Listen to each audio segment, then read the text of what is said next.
Coming up, a $1 billion problem in Kansas. But how does it affect you? Kansas City with problems of its own, a city councilman fighting for his future, and the future of Kemper. Is it finally the end of the line? Plus, Obamacare Take Two, a bi-state status report on the eve of the second year of health exchange sign-ups launching this weekend.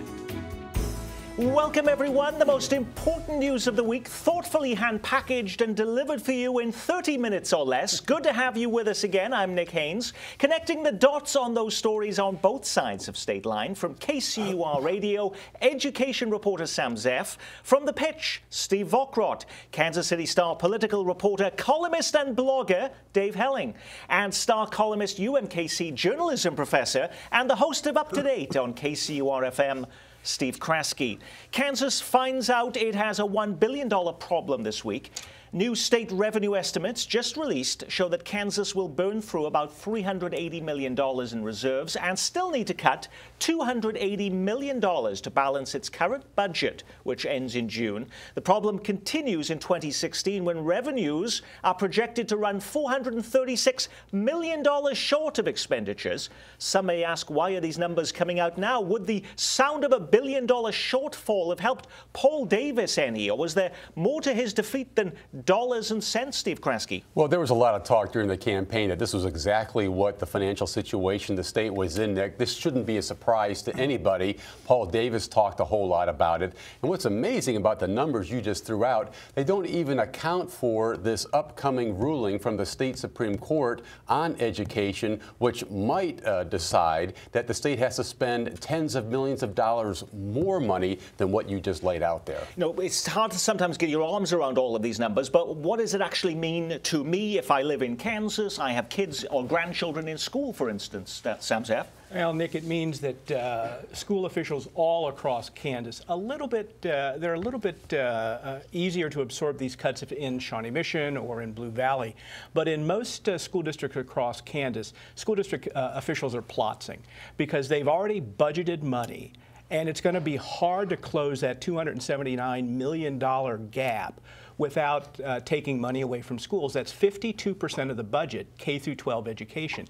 So if you're going to try to close that budget gap and you're not going to increase revenues, well, then you got to go where the money is. Another 20% of the budget is CanCare, Medicaid. Very hard to save money there. And as Dwayne Gosen, who is a former budget director in Kansas, told me a couple of days ago, if you try to apply that $280 million to just the rest of that, the budget, the 30%, that's a 15% across the board cut, and you can't run government that way. But some Brown Bucket said all along, though, that the tax cuts that he employed earlier would take a bit of time to actually work, Dave Helling. And so isn't it possible, though, that the economy could improve and more tax revenue will come in? Well, first of all, he didn't say that at the beginning. When the tax cuts passed, what he said was, this will be a shot of adrenaline. It's a great experiment. It will provide the revenue we need to cover these expenses because so many more people will have jobs.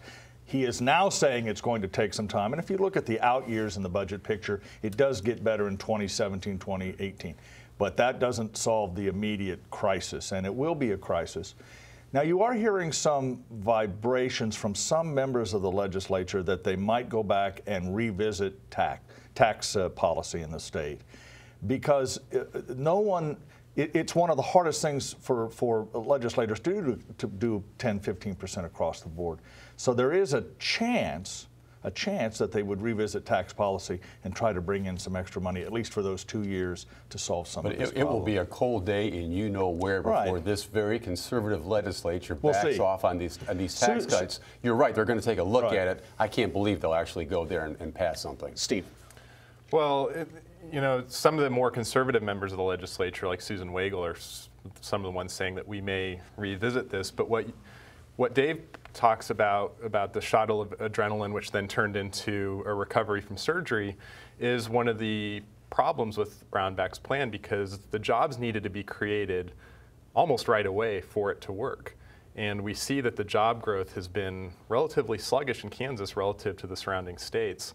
this budget discussion might be a several-year discussion that we're going to be having, maybe even in 5 years. Can I just throw in quickly, too? Steve talked about the Supreme Court decision.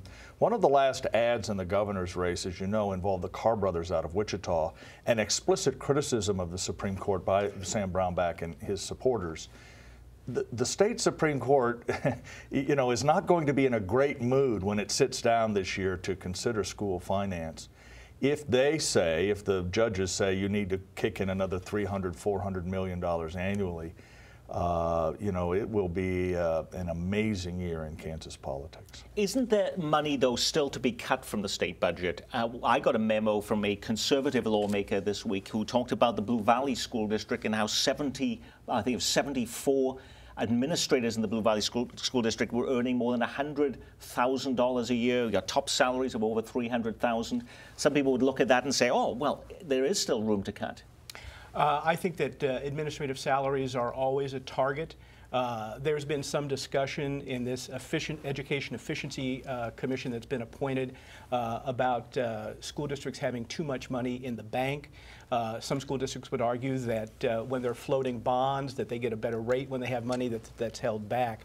But if you're going to try to save a lot of money in school districts, you're not going to. You have to cut pretty close to the bone before you actually start harming students. And you can't consolidate school districts at this point, because that was a big issue also between Sam Brownback and Paul Davis, with Sam Brownback saying we're not going to do that. We're not going to do that. That issue's been on the table for so many years, Nick, and of course folks who live in rural Kansas are so opposed to that because those districts represent really the lifeblood of those communities. You know, it just seems to me that when it comes to this budget, these budget conversations, we keep saying that the pain's going to hit, and the pain always seems to be a year or two off. Sam Brownback won in part, Nick, because the pain hadn't been actually experienced yet. And until that happens, I think he's going to sort of roll along. Let's see what happens in the next year or two. If school budgets get cut, that's when the stuff's really going to hit the fan. Coming up next on Week in Review, Obamacare Take 2. There was tons of coverage last year, not so much now, but Saturday starts the second year of open enrollment for the health insurance exchanges, a great chance for a by-state status report. Last year, all you heard was a chorus of confusion and frustration. A year on, how is it faring in Kansas and Missouri now? Well, everyone expects it to go a bit more smoothly, Nick, than it did a year ago when it was a disaster, particularly for Kansans and Missourians using the federal exchange. Not quite as much of a problem in states that had their own exchanges. And so I think everybody expects this to go a bit more smoothly this time. But there are storm clouds, if you will, on the horizon. First, Kansas and Missouri continue to refuse to expand Medicaid, which leaves a lot of people in the so-called donut hole without coverage. That is almost certainly not going to change. You have a more conservative legislature in 2015 than ever before. No incentive for Republicans in Missouri or Kansas to expand Medicaid. And then the U.S. Supreme Court is now going to hear a case that challenges the subsidies that those who use the federal exchange can obtain to pay for part of their coverage. That would directly apply to Kansans and Missourians who have gotten exchange insurance, get some help from the government. If the Supreme Court says that help is illegal, thousands of people could lose coverage. Okay, so we have to keep our eye on that too. So what would happen if that were the case? If the Supreme Court said no, if you are in a state where the federal government is providing those subsidies, you can't get those subsidies anymore, what would happen in Kansas and Missouri? Well, people who are on the Affordable Care Act would see their monthly premiums skyrocket, Nick, and in theory that would they would bail out of the plan at that point. You wouldn't see Kansas and Missouri lawmakers then deciding, oh, let's make our own state health insurance exchanges? Doubt it, but you know, I was playing around with the healthcare site yesterday, and if you can qualify for a subsidy, you know, the premiums aren't too bad. I was seeing, you know, $54, $60 after the tax credit kicks in. If you're in that donut hole, though, you know, the rates there are not much different than what's on the market. You know, monthly premiums of like $400, $13,000 deductibles. It's about on par with private insurance, if not maybe a bit more expensive. Yeah, the research shows the subsidies in Kansas, which go directly to the IRS, you never really see that money. You sign up for Obamacare, that money goes directly from the IRS to the insurance company. That a lot of these premiums are somewhere between $50 and $100 a month for the silver plan. That's sort of the mid-range plan that they benchmark.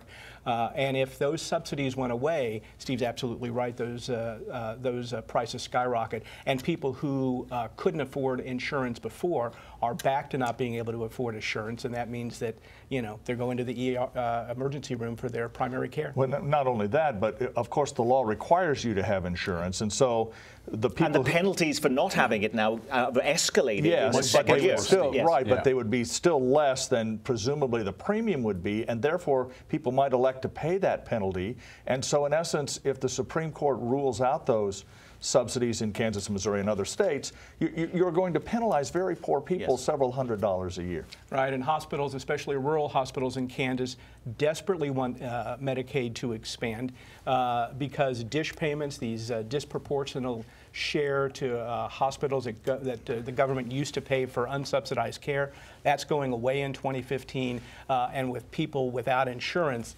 hospitals are going to have to eat that money. But we reported last week that the legislatures, as well as another knock-on effect of the election, are overwhelmingly Republican now, getting more seats in both the houses in Kansas and Missouri. So no chance of Medicaid expansion happening this time. No chance of Medicaid expansion happening in either Missouri or Kansas, Nick. Let's step back and look at this from 10,000 feet. 7 million people enrolled the first year. That was about what the government was hoping for. The projections this year call for that 7 million to grow to 13 million people. You have a newly empowered U.S. Senate dominated by Republicans, a new Republican majority. They are still talking about wiping out Obamacare and taking away health care coverage from 13 million people. The fact that this fight continues and that this many people are enrolled, we're seeing the future of a heck of a collision here between this Senate and people who depend on this health care now. He made the headlines before and survived, but can Kansas City Councilman Michael Brooks survived the new allegations surfacing against him this week. Last year, the Baptist minister and father of 4 was apologizing to his council colleagues after getting embroiled in a sexting scandal.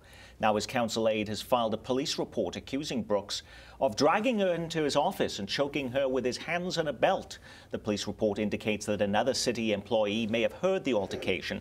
Councilman Brooks is referring all questions to his attorney, and the mayor has avoided commenting on the issue. But at a time when NFL athletes who have less responsibility to the public than our elected leaders are now facing tougher sanctions when accusations of violence against women come up, what can we expect here, Steve Vockrodt? Well, there's going to be an investigation, and whether there's going to be charges is a bit of an open question at this point. But the councilman was in the city council chambers in session this week.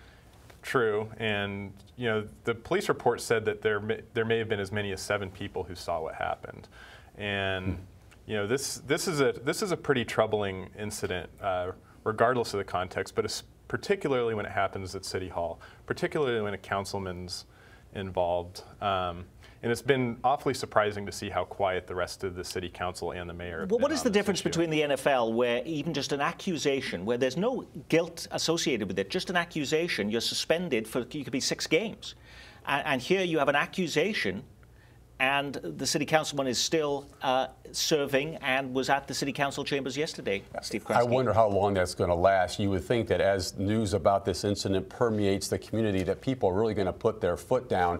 This is really bad timing on the councilman's part, as this country really takes a hard look at this issue of sexual abuse on campuses and in the NFL and everywhere else. He picked the wrong time to do this. I'd be surprised if he's around in 2 or 3 months. We should be a little bit careful because we don't, it's still just an allegation. And there is a difference between an elected member of a governing body and a football player. If Michael Brooks, for example, were to step aside, the 5th District would lose a representative on the city council, a vote on the city council, because there's no mechanism to replace someone who steps aside temporarily pending an investigation. That would deprive that's a problem for the citizens of that district, not just for Michael Brooks.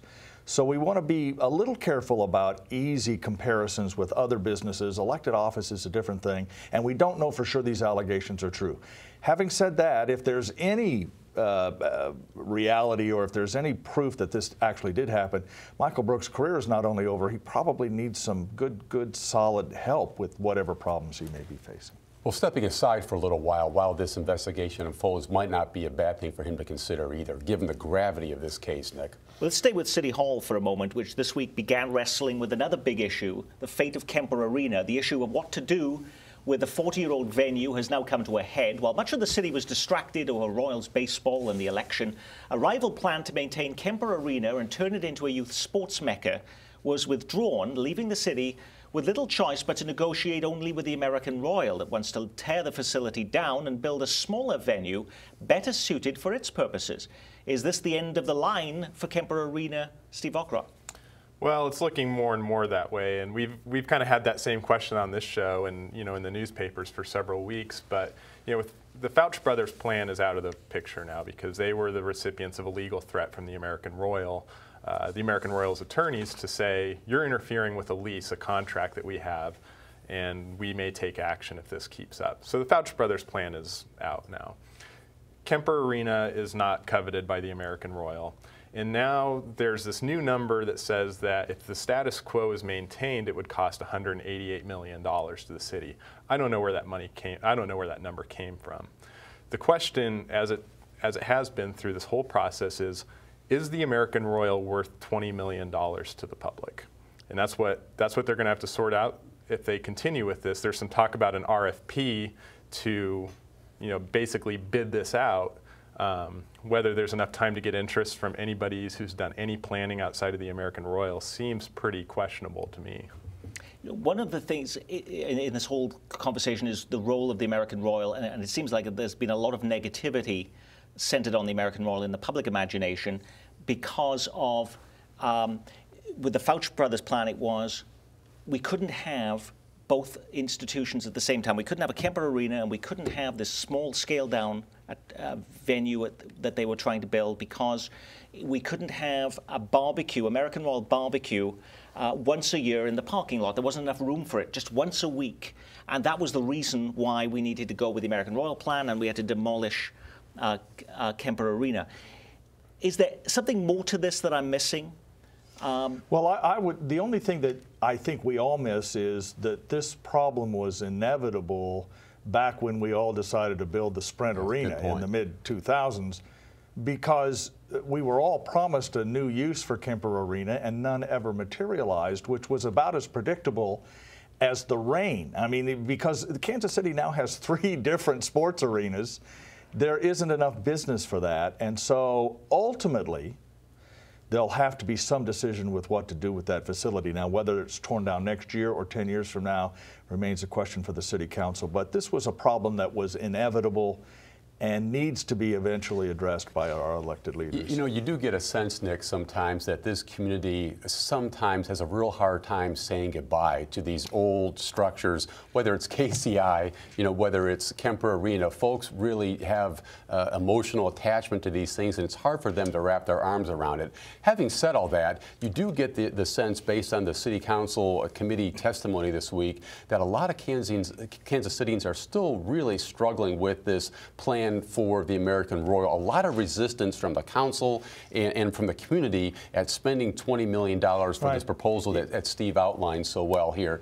I just have a hard time seeing that. But it seems like last year it was all about the airport and it was Mark Van Loo and the aviation officials. They were the whipping boy. Now it's the American Royal, yet it seems like all of the civic leaders and business leaders are all aligned to that plan. I don't think you'll find opposition necessarily to tearing down the arena. There is some preservation activity. But it's the money, it's the cash, it's the public cash going to the American Royal, which is $20 million plus $1 million a year for 20 years. So that's $40 million plus opportunity costs. So people are sort of saying maybe there's a better way to spend that money instead of for the Royal, which is seen as a diminishing community asset. Okay. I also think that we've seen just a handful of plans about what to do with that building or what to do with that property. And I don't think City Council, I don't think the people are satisfied with anything that's been placed on the table just yet. 40 years old is not that old of a building. And for Kansas Cityans who went there to see any number of Big 8 preseason basketball tournaments, people who went to the Republic Republican National Convention in 1976. It doesn't feel like it's that old and that its usefulness has gone by the wayside.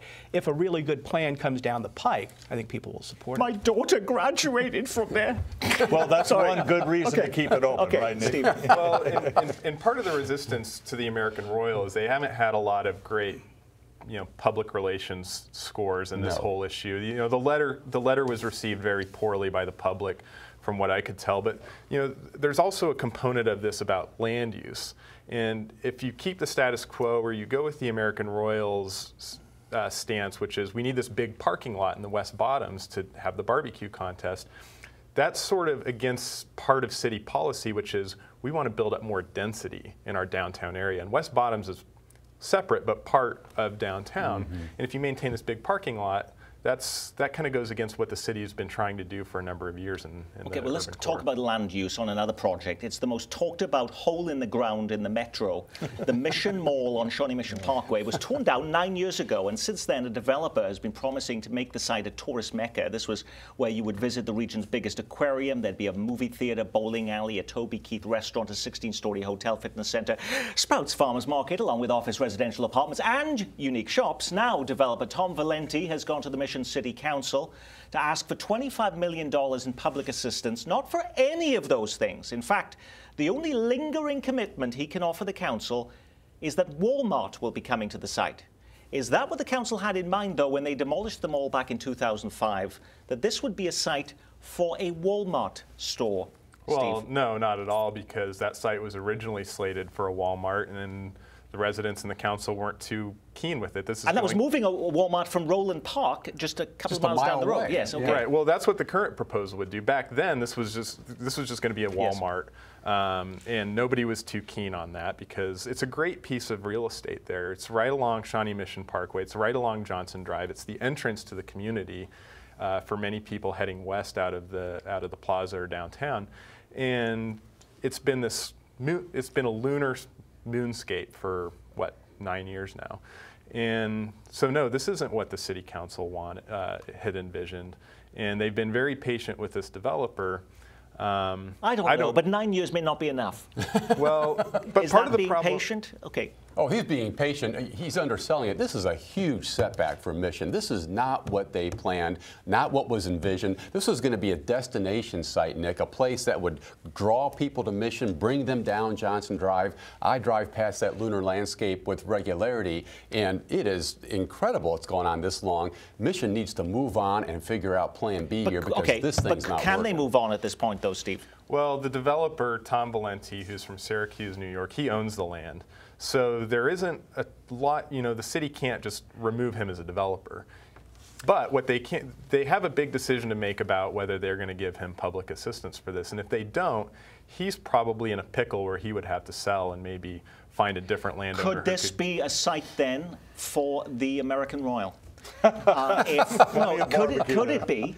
Plant some trees. Alrighty. They could condemn the property and take it from him if it comes to that. I don't think that's likely. But Steve's right. The big decision is whether public subsidies should be made available for what, in essence, is a big box grocery store, department store, which was not, by the way, in the very, very, very original plan with the aquarium and all the other stuff. The Walmart came in sort of later. So, but having not attended, not reported this out, you do get the sense that the folks on the council there are highly skeptical of this latest iteration of the plan. The United States Supreme Court is the highest legal jurisdiction in the land. So when the court declared this week that same-sex marriages can go ahead in Kansas, why did state officials refuse to comply? The Kansas Attorney General's office is arguing the decision only applies to Douglas and Sedgwick counties, where you find the cities of Lawrence and Wichita, because that's where the plaintiffs in the case reside. It doesn't apply elsewhere, including Johnson County. So what happens now? How do we solve this? Well, eventually, same-sex marriage will be the law of the land in Kansas. I really think this is all political. Derek Schmidt, the Attorney General, fighting this. I just think same-sex marriage. I think this is just in its death throes. This is the last gasp of trying to fight it.